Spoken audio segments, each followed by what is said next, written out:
Britain രാജാവ് Charles മൂന്നാമൻ LGBTQ മനുഷ്യർക്ക് പിന്തുണ നൽകിക്കൊണ്ട് ഒക്ടോബർ 27 നാഷണൽ മെമ്മോറിയൽ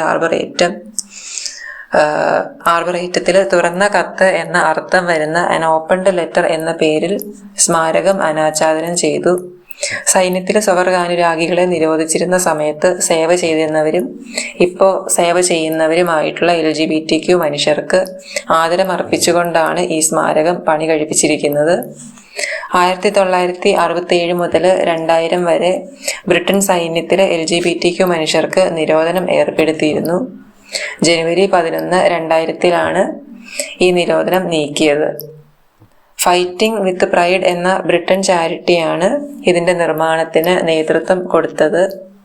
ചാൾസ് രാജാവ് പങ്കെടുക്കുന്ന ആദ്യത്തെ ക്യൂർ അനുകൂല പരിപാടിയാണ് ഈ ചടങ്ങ്.